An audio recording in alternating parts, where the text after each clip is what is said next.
আসসালামু আলাইকুম বন্ধুরা, সব কেমন আছে? ভালো, অবশ্যই আল্লাহর রহমতে সব ভালো আছে। আজকে আবার কথা বলবো একটা পরকীয়ার ভিডিও দেখলাম।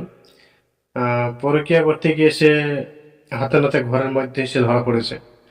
মানে পরকীয়া এখন কত হারে কিরকম ভাবে বাড়ছে সেটা আমার ভিডিওতে বুঝতে পারছেন। আমি প্রায় এসব ভিডিওগুলো আপলোড দিই বেশি করে।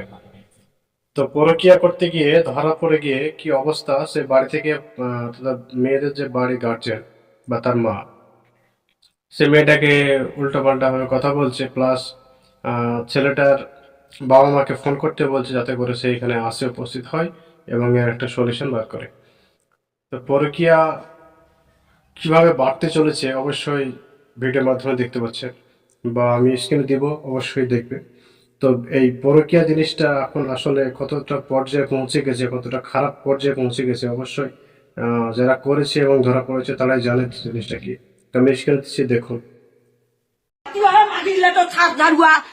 মাগি মুখ সদা কর এমন সদা কর এলা লজ্জা লাগে থাকি ধরে থাকি আছে শালা লজ্জা লাগে না মাগি মাগি ও হরি বাবু এত হাজাই কাটি থাকি রে কই বলদা মাগি আছে অন্য কোনো আছে বুঝি না কত থেকে তুমি আসি হ্যাঁ তো বাবা ভাইয়া আমি ওই তুলে করছি ওই মোর বাদ আছে ভাইয়া ভাই এতদিন শেষ করে দিল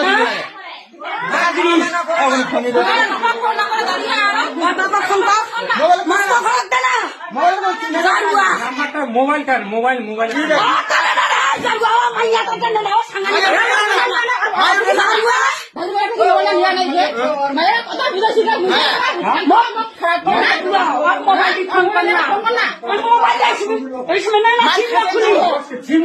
সিমলা নিয়ে খুলি সিমলা করে নাম্বার আছে ওর কি তুই মনটা কথা পড়ি মজা খালি তুই মনে করছিস